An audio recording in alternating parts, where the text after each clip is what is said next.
Welcome to Peculiar Stories, where we explore the fascinating world of near-death experiences and offer new perspectives on the meaning of life and death.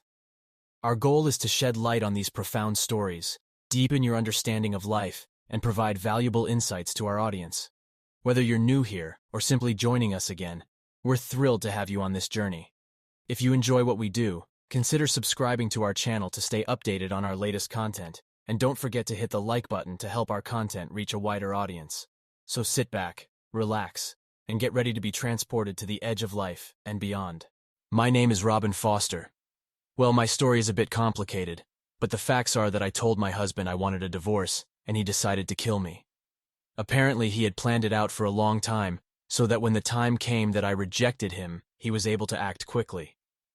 Our 3 children were spending the night next door, so after several hours of talking with him in our home, I got up to go next door and stay with the children. It was 3 o'clock in the morning. I made it as far as the front door when he bolted in front of me and locked the door. He pinned my arms behind my back and dragged me into our bedroom, threw me on the bed, and then climbed on top of me and sat across my abdomen. As I looked up at him, I saw something shiny in his right hand. As the shiny object came down towards my face, I thrust my left hand up to block the object. It was the brand new pair of 8-inch sewing shears that I had just bought a few days before. All I knew was that the object had to be stopped, without even realizing yet that it was a pair of scissors, and that I had grabbed the open blade. We struggled for control of the object in his right hand, and as I had a death grip on it, he finally had to rip it from my grasp. As he did this, the blade of the scissors severed all the nerves and tendons in my left hand so that my hand collapsed to the bed useless. I screamed, but no one could hear me. I knew that no one would be coming to save me. When I looked at his face, I could see the rage as he held the scissors high above his head again. This time my hand was useless to defend myself. He then proceeded to furiously chop off my waist-length blonde hair. In the process of bringing the scissors so close to my scalp, he stabbed me in the top of my head. When he finished chopping off all my hair and flinging it out into the air everywhere, he then pinned my arms behind my back again and dragged me into the master bathroom. He closed and locked the door, looked at me and grinned. I said, "What are you going to do to me?" He answered, "I'm going to shave your F-hash and circumflexing head." He then proceeded to cover my head with shaving cream. When he raked the single-edge razor across the top of my head, we then both discovered that I had been stabbed because blood spurted out 2 feet and covered the wall-size mirror that I was facing.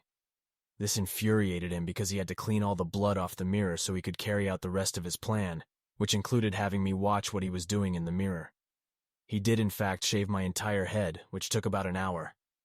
During that hour, I bled profusely from the head stab wound, and I had to watch as he emptied sinks full of bloodied water down the drain. I finally reached a point toward the end of the hour when I could not stand up anymore. My legs were weak, and I knew I was going to pass out. I then told him I could not stand up. He responded, "Go ahead and lay down on the floor because you're dead, bitch, no matter what." During that hour, he had already told me exactly what he was going to do to me. Besides telling me that he was going to cut off my nose and breasts, his final plan was to light me on fire with gasoline. I knew that he had a 5-gallon can in the garage. During the hour I had been praying, "Please, dear God, let this cup pass from me. No one is coming to save me. No one heard me scream. No one." It was at this point that I knew I was in 2 places at the same time. I left my body and passed through a tunnel of light, which took me to a door of brilliant light. The door opened. I knelt down and saw that I was dressed in a dark robe of some sort. As I knelt, I looked up to see Jesus in front of me nailed to the cross. He looked down directly into my eyes. I've never seen eyes like those before or since. As he looked into my eyes, I asked him, without speaking words, "What do I do?" He answered without speaking words, "Forgive him." As he said the words, it was done. The forgiveness happened in that very instant. I was returned fully to my body in the bathroom, but everything had changed, and I knew this. While I was gone, my husband had continued shaving my head, so that now there was only 1 inch left to shave. I opened my mouth and started to speak, using words that I did not consciously choose or have any control over whatsoever. The first words that came out of my mouth were, "The water will make everything okay." When I said the word water, I noticed that he put the razor blade down and seemed to almost go into a trance. He stared at himself in the mirror as if waiting for my next words. I repeated again, "Everything's okay. The water will heal everything." He continued staring into the mirror, waiting. I then instructed him to take off his clothes and get into the shower. Because of the stab wound in my head, my white blouse and blue skirt had gotten covered in blood. Blood had even dripped down my skirt, down my legs, and into the calf-high leather boots I was wearing. Consequently, my husband had already ripped off all my clothes, so he wouldn't have to look at the blood, so I had been naked throughout most of the ordeal. At this point, I told him to take off his clothes. He continued staring off into space as he unbuttoned his shirt and took off his blue jeans. I then repeated again, "The water will make everything all right." I reached over with my good hand, the right one, and turned on the water in the tub. I felt the temperature of the water, and it was warm, not hot. I pulled up the nozzle to turn on the shower, reached up, and aimed the shower head so it pointed toward the back of the shower.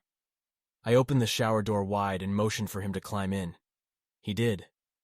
He stood at the back of the shower so that the water was hitting him at the nape of his neck.